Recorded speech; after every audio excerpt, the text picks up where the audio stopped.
नमस्कार एवरीवन, मैं चौधरी साहब चौधरी अकेडमी में आप सभी का हार्दिक स्वागत करता हूं। अभी हम ज्योग्राफी 6 क्लास का लास्ट चैप्टर करने जा रहे हैं, भारत जलवायु वनस्पति तथा वन्य प्राणी। आज हम इसके बारे में डिटेल से डिस्कस करेंगे। इसके बाद में हम स्टार्ट करेंगे 7th क्लास ज्योग्राफी। उसमें भी हम सेम यही पैटर्न रहेगा, पहले चैप्टर एनालिसिस करेंगे, उसके बाद में एक्सरसाइज के क्वेश्चन एंड उसके बाद में हम करेंगे मोस्ट इंपॉर्टेंट क्वेश्चन जो यूपीएससी एंड पीसीएस बेस के ऊपर होंगे।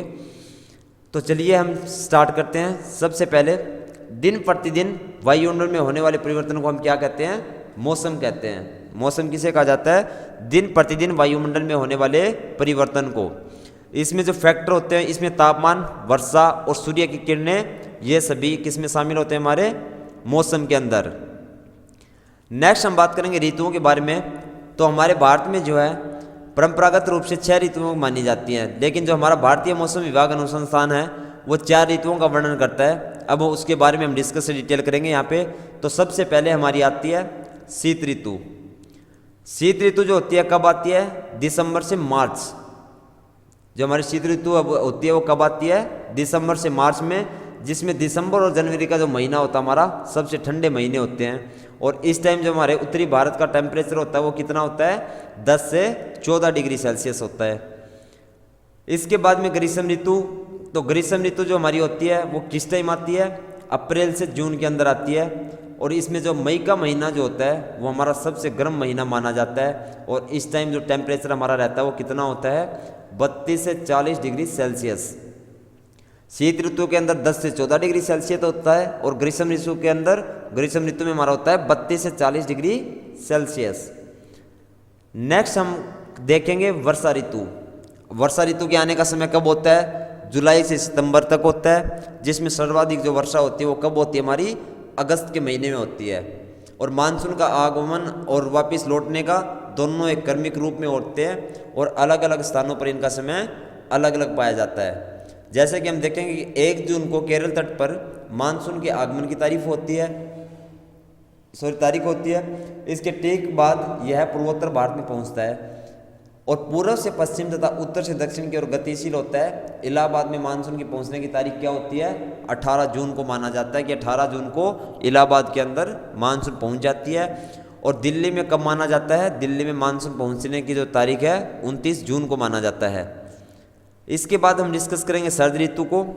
शरद ऋतु जो होती है वो हमारे उत्तरी भारत में अक्टूबर और नवंबर माह में आती है और इस टाइम मौसम बिल्कुल साफ और शांत होता है और अक्टूबर में मानसून लौटना शुरू भी हो जाता है और जिससे तमिलनाडु के तट पर यह लौटते मानसून से वर्षा होती है। तमिलनाडु के तट पर बारिश कब होती है? लौटते मानसून से। नेक्स्ट हमारा होगा वसंत ऋतु। वसंत ऋतु को अंग्रेजी में हम स्प्रिंग सीजन के नाम से भी जानते हैं और वसंत ऋतु को ऋतु का राजा भी कहा जाता है। ये मौसम न तो ज़्यादा गर्म होता है और न ही ज़्यादा ठंडा होता है। और इस दौरान हमारे 2 हिंदू मास भी आते हैं। वो कौन कौन से होते हैं? एक बैसाख और एक चैत्र। आपने बड़े बुजुर्गों से सुना होगा ये हिंदू मास के बारे में। तो बैसाख और चैत्र इसी मौसम के अंतर्गत आते हैं, हमारी इसी ऋतु के अंतर्गत आते हैं। इस दौरान हमारे कुछ त्यौहार भी आते हैं। वो कौन कौन से होंगे? पहला हमारा वसंत पंचमी आती है, फिर उगाड़ी, गुड्डी पड़वा, होली, रामनवमी, बिहू और हनुमान जयंती। ये सभी जो हमारे फेस्टिवल हैं ये कब आते हैं? हमारे बसंत ऋतु में ही आते हैं। और बसंत ऋतु का मुख्य पर्व जो होता है वो कौन सा होता है? बसंत पंचमी। और बसंत पंचमी के दिन क्या किया जाता है? माता सरस्वती जी की पूजा की जाती है और माता सरस्वती जी को विद्या की देवी माना जाता है। और इस दिन सभी विद्यार्थी जो है माता सरस्वती जी की पूजा करते हैं। और वर्षा ऋतु पर जो है बसंत ऋतु में पेड़ों पर नए पत्ते आ जाते हैं, नए नए फूल खिल जाते हैं और इस तरह से चारों ओर हम हरियाली देख पाते हैं। ये बसंत ऋतु का आप डायग्राम देख रहे होंगे, बिल्कुल हरियाली छाई हुई है, नए नए पत्ते आ जाते हैं पेड़ पौधे पे। नेक्स्ट हम करेंगे ग्रीष्म ऋतु। ग्रीष्म ऋतु को समर सीजन भी कहा जाता है। हमारी जो ग्रीष्म ऋतु होती है गर्मी, उसको हम समर सीजन भी कहते हैं। जब धीरे धीरे मौसम में गर्माहट आनी शुरू हो जाती है तो उस टाइम में क्या होता है? ग्रीष्म ऋतु का आवागमन होता है। ग्रीष्म ऋतु का टाइमिंग क्या होता है हमारा? ये अप्रैल में शुरू हो जाती है और जून के महीने में ख़त्म भी हो जाती है। इस दौरान हमारे दो हिंदू मास आते हैं, वो कौन से होंगे? एक हमारा ज्येष्ठ होगा और दूसरा आषाढ़ होगा। ये दोनों ही हमारे हिंदू मास इसी ऋतु के अंतर्गत आते हैं। और ग्रीष्म ऋतु जो होती है हमारी बसंत ऋतु के तुरंत बाद आती है। और ग्रीष्म ऋतु के दौरान आपने देखा होगा जो हमारे दिन होते हैं वो बहुत ज़्यादा लंबे होते हैं और रातें हमारी बिल्कुल छोटी होती हैं। और ग्रीष्म ऋतु का जो समापन है वो कहाँ पे जाके होता है? वो हमारा दक्षिणायन पर होता है। यहाँ पे जाके ग्रीष्म ऋतु खत्म हो जाती है। ये ग्रीष्म ऋतु का डायग्राम आप देख पा रहे होंगे। नेक्स्ट हम बात करेंगे वर्षा ऋतु के बारे में। वर्षा ऋतु को जो है मानसून सीजन भी कहा जाता है कि इस टाइम हर इलाके में इंडिया में मोस्टली बारिश होती है। तो वर्षा ऋतु के दौरान भारत में बहुत ज़्यादा वर्षा होती है और वर्षा ऋतु का आगमन जो होता है वो जून के आखिरी सप्ताह में ही हो जाता है। इस दौरान भी हमारे दो हिंदू मास आते हैं, वो कौन से होंगे?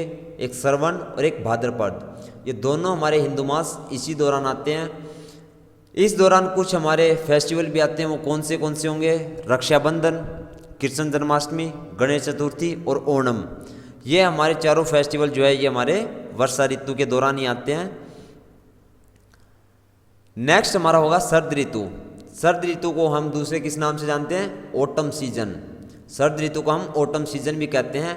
इस दौरान धीरे धीरे गर्मी कम होने लगती है और इस दौरान आने वाले दो हमारे हिंदू मास कौन से होंगे? आश्विन और कार्तिक। और जो फेस्टिवल आते हैं इस दौरान वो कौन से होंगे? नवरात्रि, विजयादशमी एंड शरद पूर्णिमा। ये तीनों जो फेस्टिवल हमारे इसी ऋतु के अंतर्गत आते हैं। किसी भी स्थान पर लगातार कई वर्षों तक जो मापी गई मौसम की औसत दशा होती है उसको हम क्या कहते हैं? जलवायु कहते हैं। और किसी भी स्थान की जलवायु किस फैक्टर पे मैटर करती है? स्थिति और उसकी समुद्र तल से जो है ऊंचाई और समुद्र से उसकी दूरी, इन सभी पे निर्भर करता है हमारा जलवायु। जैसे आपने देखा होगा कि एक नॉर्मल हम यहाँ पे रहते हैं, जैसे दिल्ली का अगर कोई बंदा शिमला में जाता है तो वहाँ पे उसको देखने मिलेगा कि जलवायु में कितने भिन्नता पाई जाती है। नेक्स्ट हमारा होगा जो मानसून शब्द है वो किस भाषा से लिया गया है? हमारा अरबी भाषा। किस वर्ड से? मौसम से।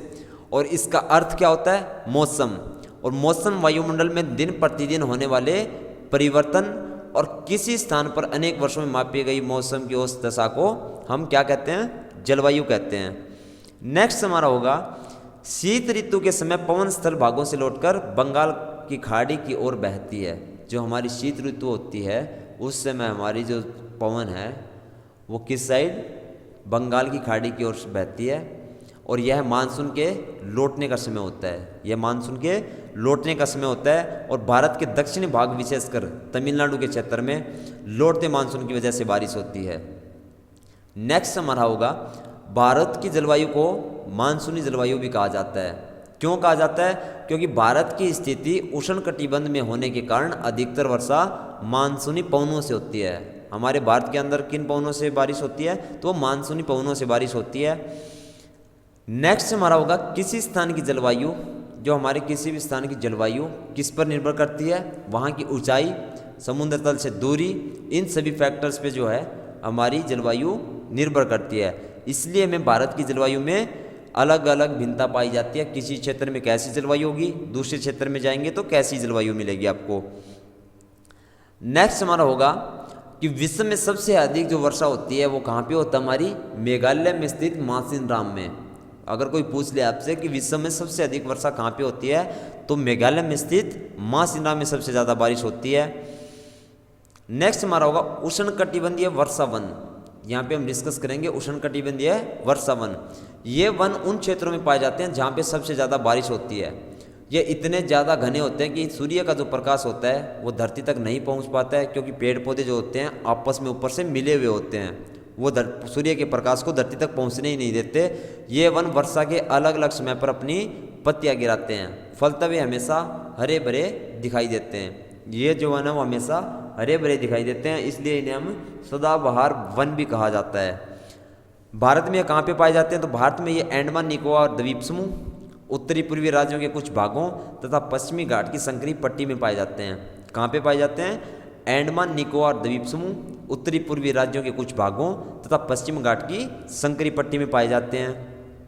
नेक्स्ट हमारा होगा हमारे देश के बहुत बड़े भाग में उष्ण कटिबंधीय पतझड़ वन भी पाए जाते हैं। कौन से वन पाए जाते हैं? उष्ण कटिबंधीय पतझड़ वन भी पाए जाते हैं। वो हमारे कौन से थे? वर्षा वन थे। अब डिस्कस करेंगे उष्ण कटिबंधीय पतझड़ वन। इन वनों को मानसूनी वन भी कहा जाता है। ये कम घने होते हैं और वर्ष के एक निश्चित समय में अपनी पत्तियां गिरा देते हैं। साल का कोई एक निश्चित टाइम होता है, उसमें अपनी सभी पत्तियां गिरा देते हैं। और भारत में उष्ण कटिबंधीय पतझड़ वन जो है वो कहाँ कहाँ पाए जाते हैं? तो हमारे मध्य प्रदेश, उत्तर प्रदेश, बिहार, झारखंड, छत्तीसगढ़, उड़ीसा और महाराष्ट्र के कुछ हिस्सों में जो है कटिबंधीय पतझड़ वन पाए जाते हैं। कौन से स्टेट होंगे वो? मध्य प्रदेश, उत्तर प्रदेश, बिहार, झारखंड, छत्तीसगढ़, उड़ीसा और महाराष्ट्र के कुछ हिस्से। यहाँ पे क्या पाया जाता है? उष्ण कटिबंधीय पतझड़ वन पाए जाते हैं। नेक्स्ट हमारा होगा कंटीली झाड़ियों वाली वनस्पतियाँ शुष्क भागों में पाई जाती हैं। कंटीली जो झाड़ियाँ होती हैं वो कहाँ पे पाई जाती हैं? शुष्क भागों में पाई जाती हैं। पानी की क्षति को कम करने के लिए इनकी पत्तियों में बड़े बड़े कांटे होते हैं। इनमें पानी की, क्योंकि शुष्क जो स्थान होंगे वहाँ पे पानी की कमी होगी, तो इनकी जो कांटे होते हैं वो बड़े बड़े होते हैं। और ये पर्वतों में ऊंचाई के अनुसार वनस्पतियों के विभिन्न प्रकार पाए जाते हैं, क्योंकि ऊंचाई बढ़ने के साथ तापमान में कमी आती जाती है। अपने राजस्थान में भी कभी गए होंगे तो राजस्थान में देखा होगा, वहाँ पे भी कंटीली झाड़ियाँ पाई जाती हैं, क्योंकि वहाँ पे पानी की कमी होती है, तो उसकी वजह से वहाँ पे कंटीली झाड़ियाँ आप देख पाते हैं। भारत में पाई जाने वाली जो विभिन्न प्रकार की वनस्पतियाँ हैं वो कौन सी है और कहाँ पे कौन सी पाई जाती है उसके बारे में हम डिस्कस करेंगे। तो उष्ण कटिबंधीय सदाबहार वन है, वहाँ पे हमारी कौन सी वनस्पतियाँ पाई जाती हैं? तो रोजवुड एंड मटोगनी। उष्ण कटिबंधीय सदाबहार वन में कौन सी पाई जाती है? Rosewood and mahogany. और उष्ण कटिबंधीय पतझड़ वन में कौन सी पाई जाती है? तो पीपल एंड नीम। उष्ण कटिबंधीय पतझड़ में पाई जाने वाली कौन सी होंगी? पीपल और नीम। कंटीली झाड़ियाँ हमारी कौन सी होंगी? खैर एंड बबूल। कौन सी होंगी? खैर एंड बबूल। पर्वतीय वनस्पति हमारी कौन सी होंगी? पाइन और देवदार। जो पहाड़ी क्षेत्र में पाई जाती है वो कौन सी होंगी? पाइन और देवदार। नेक्स्ट हमारा होगा प्रत्येक वर्ष अक्टूबर के पहले सप्ताह को हम किस रूप में मना देते हैं? वन्य जीव सप्ताह के रूप में, ताकि वन्य जीव को निवास को संरक्षित रखने के लिए जागरूकता लाई जा सके। प्रत्येक साल अक्टूबर का जो हमारा पहला सप्ताह होता है उसको हम किस रूप में मनाते हैं? वन्य जीव सप्ताह के रूप में। क्यों? ताकि जो हमारे वन्य जीव हैं उनको बचाया जा सके, लोगों को जागरूक किया जा सके कि इनको भी बचाना जरूरी है। नेक्स्ट हम देखेंगे कि जो हमारी जंगली बकरी है, हिम तेंदुआ है, भालू है, वो हमारे कहाँ पे पाए जाते हैं? हिमालय के जो क्षेत्र होते हैं उनमें पाए जाने वाले हैं। जंगली बकरी, हिम तेंदुआ, भालू सभी हिमालय के क्षेत्रों में पाए जाते हैं। उसके बाद में नेक्स्ट होगा कि भारत में जो जंगली गधे हैं उनका प्राकृतिक निवास कहाँ पे होगा? तो भारत में हमारे जंगली जो गधे होते हैं वो कच्छ के रण में पाए जाते हैं। नेक्स्ट होगा कि हमारे लिए पेड़ पौधे जो होते हैं तो क्यों ज़रूरी है? देखो आप सभी को पता है पेड़ पौधे हमारे लिए बहुत ज़्यादा ज़रूरी है। आजकल पेड़ों की कटाई हो रही है, वो बहुत ही गलत चीज़ है। उस चीज़ को अगर आप कहीं भी अपने आसपास कहीं भी देखते हैं अगर कोई पेड़ पौधों की कटाई करता है तो मैं तो यही कहूँगा कंप्लेंट कर देनी चाहिए आप लोगों को। और सभी से मैं रिक्वेस्ट करूँगा जो भी ये हमारा लेक्चर देख रहे हैं कि सभी एक एक पेड़ पौधा ज़रूर लगाएं, एक एक पेड़ सभी लगाएं। तो यहाँ पे हम देखेंगे कि पेड़ पौधे किस काम आते हैं।